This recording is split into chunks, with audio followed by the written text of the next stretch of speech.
Olá, seja bem-vindo, seja bem-vinda à nossa apresentação a respeito do mito dos vigilantes e o seu reflexo no Novo Testamento. É uma satisfação ter você nos acompanhando nessa transmissão. Fica aqui a dica para você, como nas outras transmissões, de que essa transmissão está sendo gravada e, portanto, você, se tiver algum contratempo, poderá recuperá-la posteriormente. Também, se desejar fazer alguma pergunta, alguma colaboração, fique à vontade para usar a caixa de mensagens na coluna lateral do blog. Vamos então dar início à nossa apresentação. O mito dos vigilantes faz parte do livro dos vigilantes, que pertence a uma obra maior conhecida como o Primeiro Enoque. O livro que nós temos completo é o na sua versão etíope. A divisão do livro de Primeiro Enoque é a seguinte. Nós temos uma introdução, que vai até o capítulo 6. Depois, o livro de Enoque, do capítulo 6 ao 36, narra a história dos vigilantes. Depois, do 37 ao 71, as parábolas de Enoque. 72 a 82, livro astronômico. Depois, o livro dos sonhos, onde também está inserido o Apocalipse dos animais, que vai do 83 ao 90, e a Epístola de Enoque, de 91 a 105. Dentro da Epístola de Enoque, há ainda o Apocalipse das semanas. E com isso, então, nós temos toda uma composição. O mito dos vigilantes é contado em duas versões. Uma está dos capítulos 6 a 11 e a outra do 12 ao 16. A primeira é a mais antiga e a segunda é uma releitura da primeira. O contexto histórico do surgimento da narrativa, como alguns pesquisadores propõem, pode ser a crise pelo contato cultural dos judeus com a cultura helênica e a impureza sacerdotal devido a casamentos mistos entre pessoas de outras nações. De acordo com o relato dos capítulos 6 a 11, que é a primeira versão do mito dos vigilantes, um grupo de seres angelicais, que são chamados no livro de vigilantes, daí o nome Livro dos Vigilantes ou Mito dos Vigilantes, eles se sentiram atraídos pela beleza das filhas dos homens. E então conspiraram entre si, sob a liderança de Shemiasa, o seu líder, com o propósito de possuírem as mulheres. Os vigilantes, no seu contato então com os seres humanos, eles ensinaram a arte da metalurgia e da confecção de armas para os homens. Às mulheres, eles ensinaram a arte da ornamentação, a maquiagem e assim por diante. E também as artes da adivinhação, da magia, encantamentos, astrologia e cultivo de raízes. Da relação desses seres angelicais, os vigilantes, com as mulheres, nasceram os gigantes, seres então híbridos que comeram toda a alimentação da terra e depois os próprios seres humanos. E com isso, então, a humanidade, diz o livro, clamou a Deus. Ao ver o caos instaurado sobre a terra, os anjos Miguel, Sariel, Rafael e Gabriel, que estavam no céu, intercederam junto ao Altíssimo pela humanidade. Isso está lá no capítulo 9 de 1 Enoque. E em resposta, então, Deus envia o anjo Sarael para alertar Noé do iminente julgamento que viria sobre o mundo. E na sequência, então, o livro nos diz que Deus envia Rafael para prender Azazel nas profundezas do deserto, para que lá então permanecesse até o julgamento final. E então Deus envia Gabriel para destruir os gigantes. Miguel, Deus ordena que prenda Shemiasa, o líder dos anjos revoltosos, e os seus comparsas, e os prendam por 7 gerações nos vales profundos da terra, até o dia do julgamento, o dia do juízo final, quando então finalmente seriam lançados no fogo eterno. E então floresceria a justiça e a paz entre os justos da terra. Aí os capítulos 12 a 16 de 1 Enoque, como já mencionamos, é uma releitura dos capítulos 6 a 11. Ali então Enoque aparece no céu e Deus então o incube para anunciar aos anjos vigilantes o julgamento divino. Os vigilantes então são destruídos, né? E aqui especialmente eles são descritos como sacerdotes que abandonaram a sua posição sacerdotal no templo celestial e atravessaram a fronteira entre céu e terra, fornicando com mulheres e se contaminando então com o seu sangue. Nesses capítulos, uma nova imagem aparece. Com a morte dos gigantes, que são os filhos das mulheres com os vigilantes, com os anjos, os seus espíritos são libertados e são chamados então de espíritos malignos, de demônios. Diz assim lá no capítulo 15: depois da morte dos gigantes por causa dos fratricídios, o autor do livro dos vigilantes introduz o ponto crucial do problema da união dos vigilantes e mulheres: a emergência dos espíritos que saem dos corpos dos gigantes. Em 15:12 se diz que eles oprimem as crianças e as mulheres grávidas. Esses espíritos dos gigantes aparecem como tentadores da humanidade e causadores de terríveis males. O capítulo 15 é essencial para a compreensão da origem do demoníaco, porque é uma explicação para a origem dos demônios na literatura judaica posterior. E com a leitura feita pelo autor de Jubileus, que é outro livro apócrifo, do segundo século, o demoníaco então toma novas formas. Mas antes vamos analisar os temas que estão ligados ao imaginário dos espíritos malignos na tradição dos vigilantes. O livro dos vigilantes tem características marcantes de uma teodiceia, porque responde sobre a origem do mal no mundo. Junto a essa temática aparece a dos ilícitos ensinamentos celestes, os ensinamentos que não deveriam ser transmitidos aos seres humanos e o foram pelos vigilantes. Nas suas apropriações, na tradição da literatura apocalíptica, ocorrem novas imagens acumuladas e preservadas em vários textos. Os textos, então, enoquitas, atribuídos a Enoque, testemunham que o mal e a impureza no mundo são resultado de uma rebelião angelical. E esse tema aparece e se desenvolve em outros textos, ganhando novas formas. Como vimos, com a eliminação do corpo dos gigantes que foram destruídos, os seus espíritos são liberados. Eles são chamados de espíritos maus, com características demoníacas, Eles oprimem, corrompem, atacam e etc.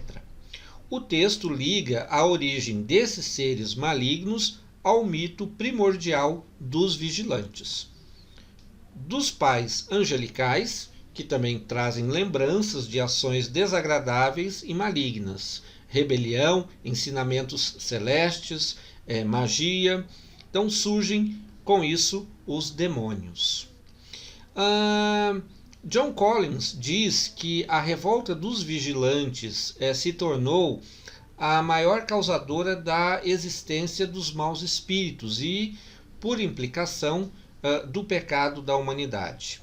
A proliferação de seres malignos, que se torna mais tensa no livro dos Jubileus,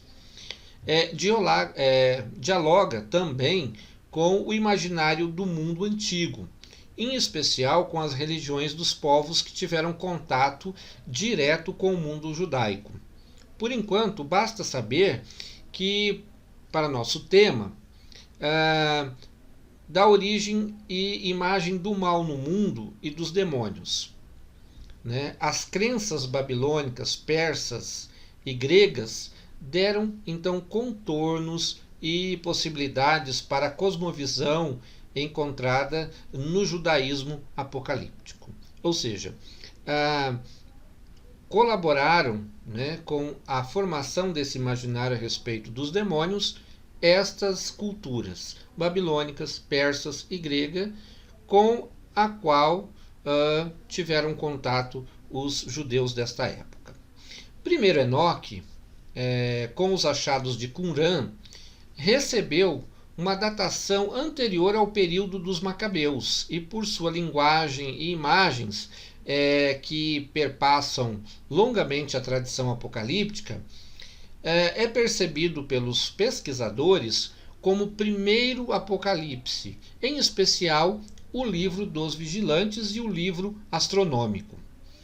O livro dos Vigilantes se tornou grande canalizador, especialmente da ideia da origem e também das imagens dos demônios, dos símbolos e expressões religiosas do mundo babilônico, persa e helênico.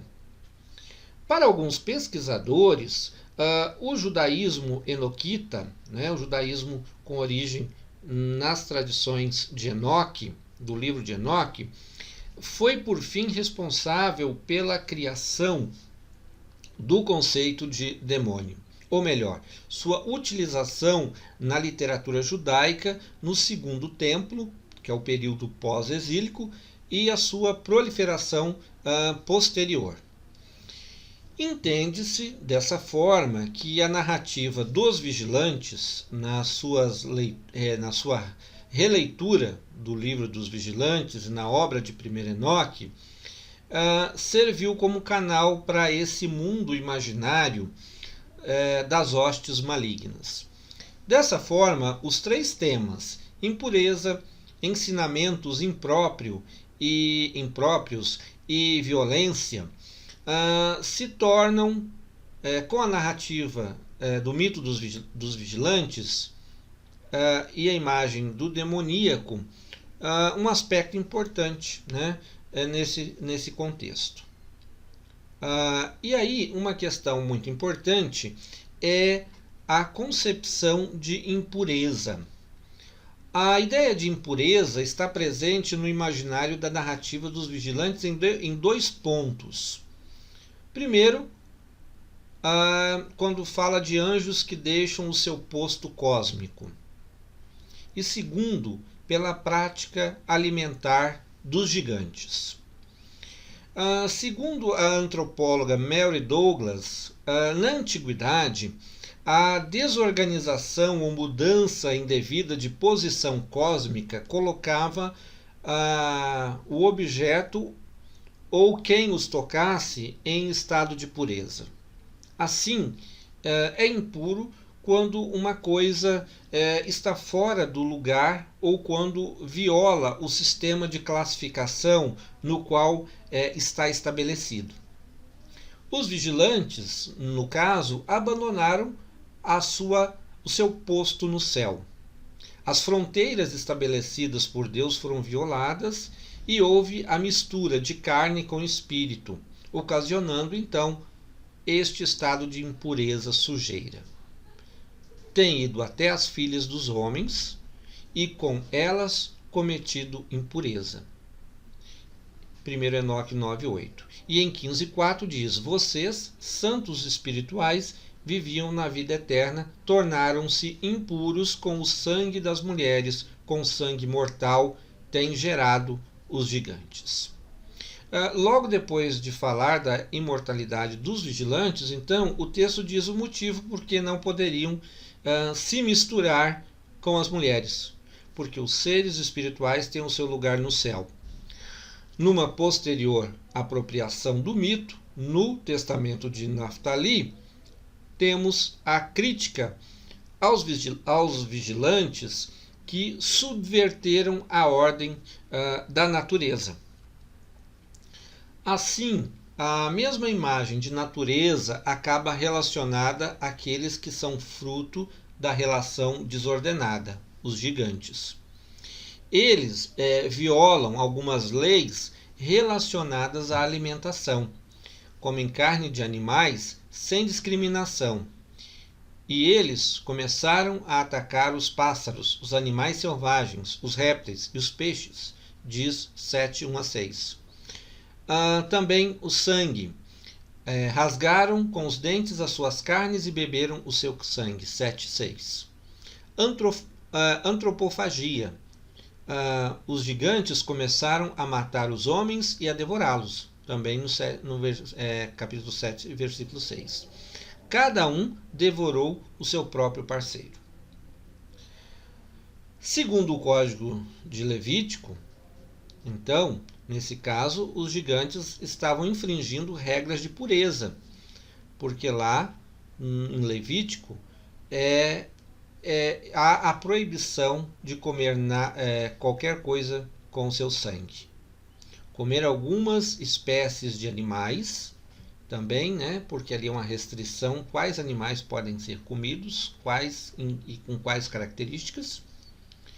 No Código de Alimentação, há especificações para certos animais a serem comidos, sejam répteis, aves ou animais aquáticos. Até o contato com eles torna, ou evoca, a impureza. No texto, os gigantes comem tudo indiscriminadamente: animais selvagens, répteis, peixes. Eles bebem o sangue de todos e se tornaram impuros, então, segundo as leis do Levítico. Enquanto a punição levítica era a separação da comunidade, no livro dos vigilantes o castigo imposto a estes é a separação da vida física entre os homens. Então, eles são banidos da existência física e não andam mais entre os homens. No decorrer das utilizações da narrativa dos anjos em 1º Enoque, então, forma-se um grupo de indícios de representações que rodeiam a questão do demoníaco. Em Jubileus, será possível pensar em demônios poluídos, impuros, pois os símbolos se juntam, aproximando as camadas narrativas dentro de um mesmo imaginário. O texto mostra que a mesma natureza dos gigantes, enquanto corpos carnais, está na sua estrutura também desencarnada.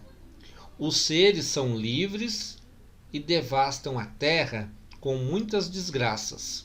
São causadores de situações perturbadoras, situações desagradáveis. Eles possuem a natureza dos seus pais, ou seja, celeste e terrestre. Celeste por parte dos vigilantes e terrestre por parte de suas mães. E assim carregam a simbólica relação eternidade-mortalidade. Dessa forma, a impureza rodeia a imagem do demoníaco porque é fruto desse mundo mítico originário, de onde se originou o mal, os demônios. E por isso a narrativa mostra uma progressão ou regressão de seres angelicais à origem dos demônios. O mito dos anjos vigilantes aparece em vários textos judaicos do Segundo Templo, do pós-exílico, em especial na literatura apocalíptica. Jubileus, Testamento dos 12 Patriarcas, Oráculos Sibilianos, Documento de Damasco, Livro dos Gigantes, Segundo Baruque, Segundo Enoque. Então, essas citações diretas mostram como essa tradição foi relevante para os cenários religiosos judaicos e depois também cristãos. A obra, que é profundamente influenciada pelo mito dos vigilantes e considerada a primeira depois de primeiro Enoque 12 a 16, na lista da recepção de primeiro Enoque 6 a 11, é o livro dos Jubileus. Então, é uma obra que retoma, ideias, figuras, imagens de primeiro Enoque, e por isso é considerada fortemente influenciada por primeiro Enoque. Como mostrado antes, o mito dos vigilantes, nas suas recepções e releituras, logo no bloco 12 e 16 do livro dos vigilantes, em especial no capítulo 15, temos aí uma origem para os espíritos malignos. Já no livro dos Jubileus, que é um bloco que vai do capítulo 5 ao 10, onde estão as histórias de Noé, o mesmo mito dos vigilantes toma formas também demoníacas, mas com contornos diferentes. Segundo o capítulo 10 lá dos Jubileus, os demônios poluídos, os impuros, foram enganar os netos de Noé, levando-os ao pecado, ao erro, para a sua própria destruição. Então, temerosos, os filhos de Noé procuram o patriarca pedindo ajuda, para si. Então diz lá assim: e os filhos de Noé vão até Noé, seu pai, e eles falam para ele sobre os demônios que estão enganando, cegando e matando os seus netos. Então, ao ser informado desta questão, Noé, então, segundo o livro, ora a Deus, chamando-o de Senhor de todos os espíritos, e lembrando-o de como salvou os seus filhos do dilúvio, não deixando eles perecerem como os filhos da perdição. E na oração ele pede: não deixe os maus espíritos dominá-los, para que não os destrua da terra, mas me abençoa e aos meus filhos. Então, dentro da mesma oração, ele identifica aqueles seres como espíritos poluídos, demônios, como sendo os filhos dos vigilantes, os gigantes. E você sabe que teus vigilantes, os pais desses espíritos, fizeram em meus dias, e também aqueles espíritos que são livres. Então, dessa forma, no texto, os espíritos dos gigantes, de 1 Enoque 15, são considerados impuros, poluídos. Os demônios, como espíritos impuros, posteriormente, vão aparecer de novo no testamento dos 12 patriarcas. Em Qumran também aparece algumas vezes a imagem de espíritos impuros. O capítulo 10 dos Jubileus identifica esses maus espíritos, então, como filhos dos gigantes, numa nítida apropriação do texto de 1 Enoque 15. Esses seres, então, malignos, podem causar danos aos homens e levá-los, em Jubileus, no livro de Jubileus, à corrupção, como diz no capítulo 10, 5. Então, eles são cruéis e criados para destruir, 10, 6. Na mesma oração, Noé afirma serem os seus filhos ou netos sujeitos a esses espíritos, porque eles são fortes. Então, os temas do mito dos vigilantes são preservados pelo autor do livro dos Jubileus, e os espíritos dos gigantes, ou seja, os gigantes na sua forma não material, são poluídos, impuros, como em sua existência material já eram. Então, na literatura de Qumran, temos um grande número de textos que falam a respeito desses seres malignos. O mundo imaginado nesse conjunto de textos, né, encontrados no século passado, no século retrasado, 19, perto do Mar Morto, são textos povoados de anjos e demônios, textos que são organizados dentro de uma estrutura dualista, né, separando bem e mal, né, espírito e carne, né, o mundo de agora e o mundo de depois, que abrange então a vida tanto do interior do ser humano como toda a existência do cosmos. Então, segundo a análise dos textos, né, e sua relação com o desenvolvimento da narrativa dos vigilantes, percebe-se, como indicam os pesquisadores, a presença do imaginário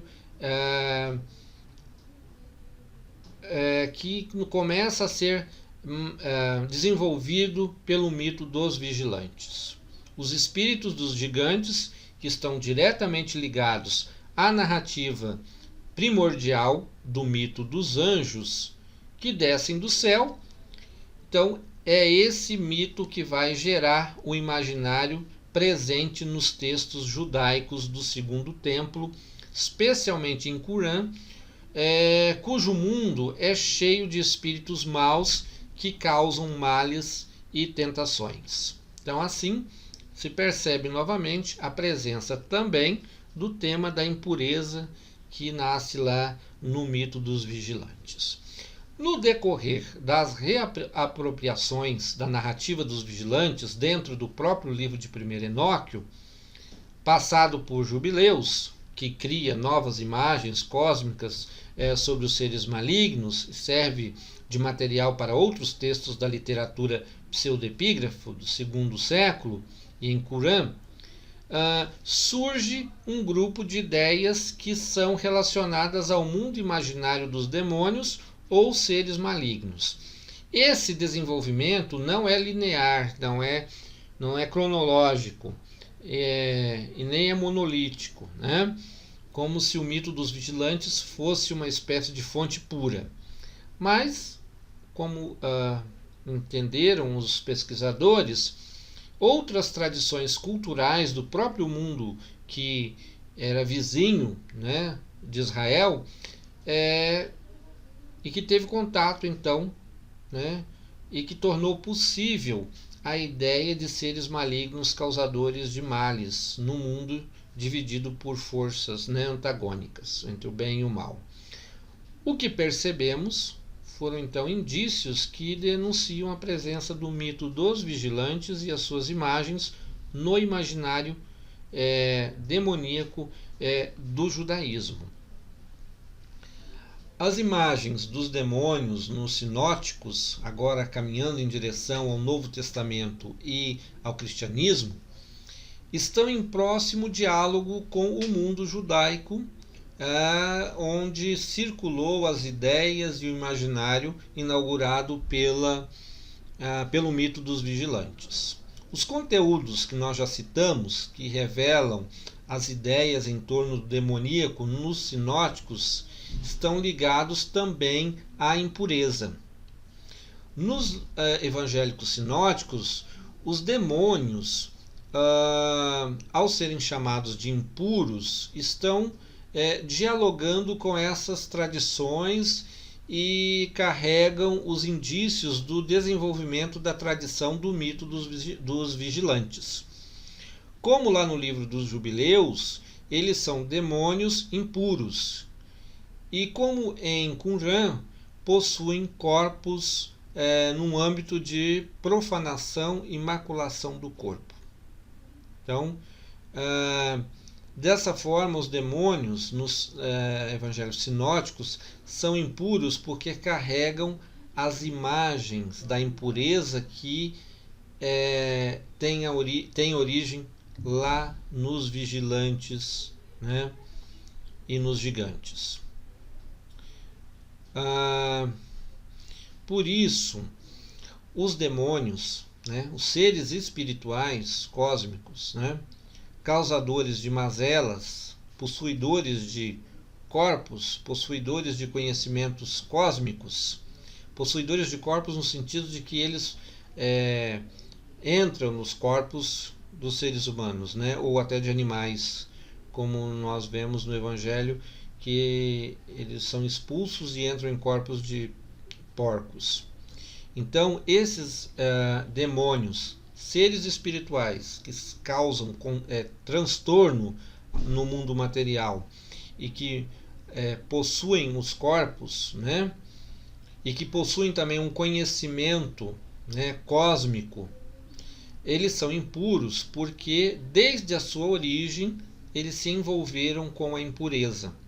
São impuros também porque o imaginário que carrega a ideia dos demônios é de seres que atravessaram fronteiras, ou seja, eles deixaram o seu lugar próprio, que é o mundo espiritual, e se envolveram no mundo material. Lá na origem, eles casaram com mulheres e comeram carnes impuras que não deveriam ser comidas. Da narrativa de anjos vigilantes, né, por intermédio de suas releituras e apropriações do judaísmo, se torna possível, em diálogo com as religiões antigas, a apropriação imaginária dos demônios como espíritos impuros, imundos. Para os pesquisadores, ao lermos a impureza dos demônios nos evangelhos sinóticos, nessa perspectiva, olhando no retrovisor o mito dos vigilantes, né, o livro dos jubileus e toda a literatura que vem, né, caminhando em direção ao Novo Testamento nesse sentido, podemos chegar à seguinte hipótese sobre o demoníaco no Novo Testamento. A imagem dos seres malignos como impuros dialoga com um longo desenvolvimento do tema no judaísmo, que vem lá desde o livro dos vigilantes, que está, né, que compõe primeiro Enoque. Então, depois dessa longa caminhada pelo imaginário judaico e cristão, percebemos que o demoníaco do judaísmo, em especial o apocalíptico, foi muito importante para a imagem do demoníaco nos evangelhos sinóticos. Como se percebeu, as mesmas características, ações e temas da literatura anterior estão em relação com o desenvolvimento da tradição dos vigilantes.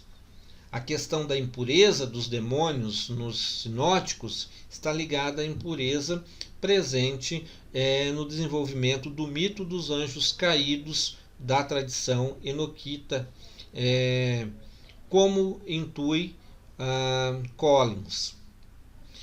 Os demônios carregam o caráter de impuros, porque sua origem e suas práticas estão ligadas à impureza das tradições que estão descritas na literatura enoquita. Com isso, então, nós procuramos apresentar aqui uma síntese da ideia do surgimento da ideia do demoníaco a partir da sua origem no livro apócrifo, né, de 1º Enoque, em especial no mito dos vigilantes, que é uma das fontes, né, originárias do pensamento a respeito do demoníaco, tanto em tradições judaicas como na tradição cristã do Novo Testamento. Esperamos que tenhamos contribuído e aguardamos a sua participação, a sua apresentação de questões e colaborações a partir da ferramenta de Fale Conosco.